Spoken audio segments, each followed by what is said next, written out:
이강인이 아시아 최고의 영 드리블러로 선정되었습니다.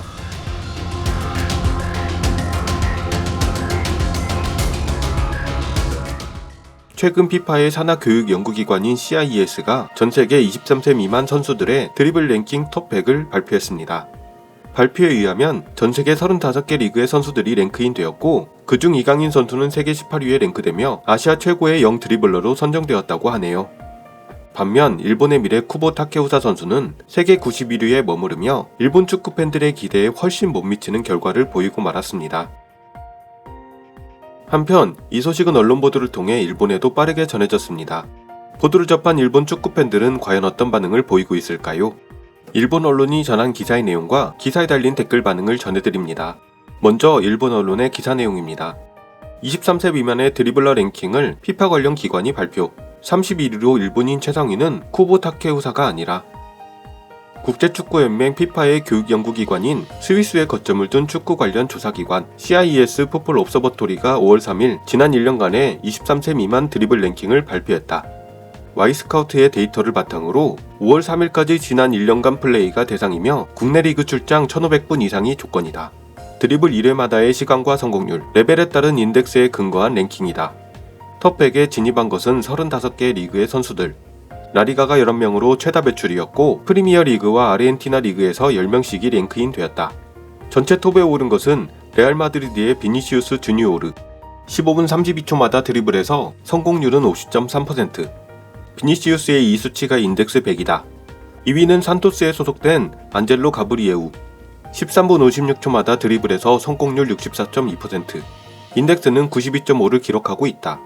3위는 바이에른의 자말 무시엘라로 20분 14초마다 드리블에서 성공률 60.1%, 인덱스는 90.0을 기록했다. 그 뒤로 아약스의 모하메드 쿠두스, 마드리드의 로드리고, 베티스의 루이스 엔리케, 나폴리의 크비차 크발라체 헬리아, 브라이튼의 파쿤도 부우나노테, 빌바오의 니코 윌리엄스, 맨체스터 시티의 필 포든 등이 뒤를 이었다. 일본인 선수로는 LASK에 소속된 나카무라 케이토가 31위에 올랐다. 19분 47초마다 드리블에서 성공률 66.5%, 인덱스는 67.3이다. 레알 소시에다드의 쿠보 타케우사는 91위로 35분 19초마다 드리블에서 성공률 43.5%, 인덱스는 55.8이었다. 또 마요르카에 소속된 이강인이 28분 46초마다 드리블에서 성공률 66.7%, 인덱스 71.5로 전체 18위에 랭크인 되었다. 기사에 달린 댓글 반응입니다. 소시에다드에 가서 드리블할 기회가 줄었지.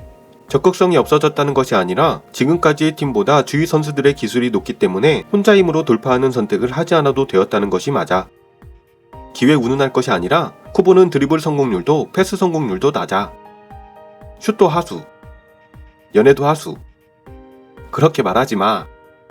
이런 것은 비교적 부담이 적은 미들 서드에서 한 드리블과 어태킹 서드에서 감행된 드리블을 등급으로 취급해버리는 부분도 있으니까 그런 부분에서도 좀처럼 이 정도의 데이터로는 판단하기 어려운 면이 있지. 예를 들어 마지막으로 이름이 나온 이강인만 해도 지난 시즌에는 지금의 5백과는 다른 컵백 시스템이었던 마요르카에서 쿠보와 같은 포지션을 다투면서 드리블 성공률 쿠보 63%, 이강인 62%였으니까 순수 드리블 기술 부분에서 그렇게까지 차이가 있을 것 같지도 않아. 그렇게까지 차이가 있을 것 같지도 않아 라고? 엄청나게 차이가 난다. 성공수도 성공률도 2배에 가깝고 결정적인 찬스 창출 횟수도 키패스 개수도 강인이 압도적으로 많아. 강인이 압도적으로 많다? 그러니까 그것도 쿠보가 이번 시즌 소시에다드에서 능력을 잘 끌어내서 이만큼의 득점을 올리고 있다는 것과 같은 말이고, 이강인도 아기레의 5백 전술 중에서 특히 드리블 능력을 살릴 수 있는 환경을 조성해주고 있는 것에 불과하다는 거죠.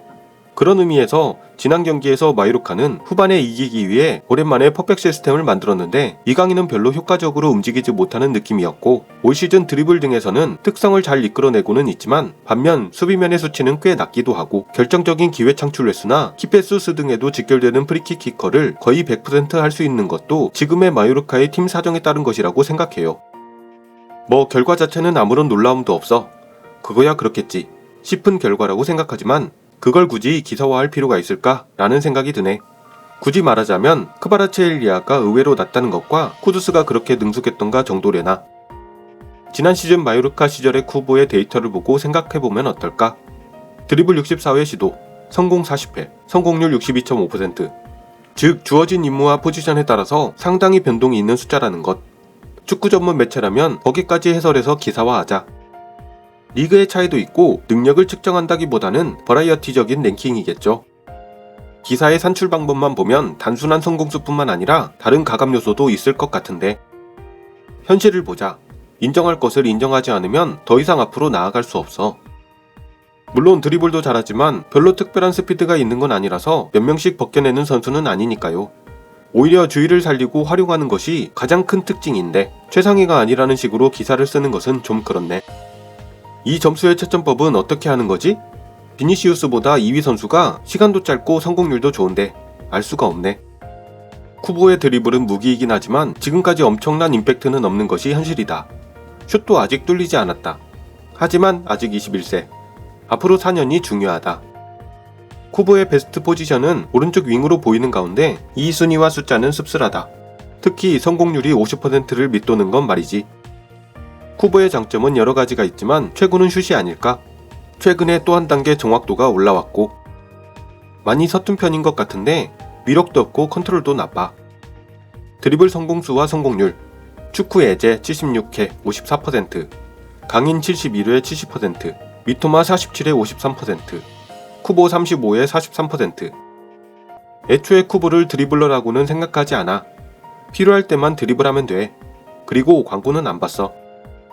이강인 정보가 왜 들어있지? 전혀 필요 없잖아. 역시 한국은 띄우고 일본은 내리는 기사가 많은 언론. 아시아에서 노력하고 있는 선수들은 모두 다 궁금한데 한국은 물론이고 사우디나 이란 선수들도, 호주만큼은 아직 아시아라고 인정하고 싶지 않지만 별로 한국 띄우기 기사는 아니라고 생각하는데, 소시에다드에서는 마요르카 시절에 아틀레티코 마드리드전 같은 드리블을 할 필요도 없으니까. 이제 슬슬 언론도 한국과 일본의 비교 기사를 내지 않았으면 좋겠어. 저쪽은 모르겠지만 일본에서 보면 한국인을 이겼는데 라고 생각하는 사람이 대부분이니까 미안하지만 목표도 하지 않은 한국과 비교해봐야 난처하고 쓸데없다고 생각해. 이 언론사는 언제부터 제일편집부가 되었지? 이제 축구팬들은 질려버렸다. 잡지도 읽지 않을 거야. 눈앞의 이익에만 필사적이고 중요한 것을 잃었다. 쿠보 선수의 안티 언론사다운 쓰레기 기사 소재. 메시지를 공격할 수 없으니 메신저를 공격한다. 어디선가 많이 보는 패턴이군요. 일본의 언론 자유도가 저 지경인 것이 이해가 됩니다. 최근 축구 통계 사이트 옵타의 발표에 의하면 이강인 선수는 최근 10경기에서 41회 드리블을 성공하며 40회를 기록한 비니시우스를 제치고 가장 많은 드리블을 한 선수가 되었다고 합니다. 또 올 시즌 드리블 성공 횟수는 레알 마드리드의 비니시우스와 비아레알의 축구 해제에 이어 리그 3위에 올라있죠.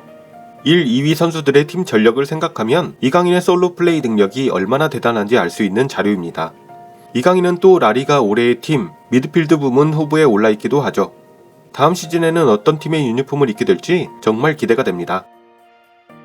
오늘 영상은 여기까지입니다. 시청해주셔서 대단히 감사합니다.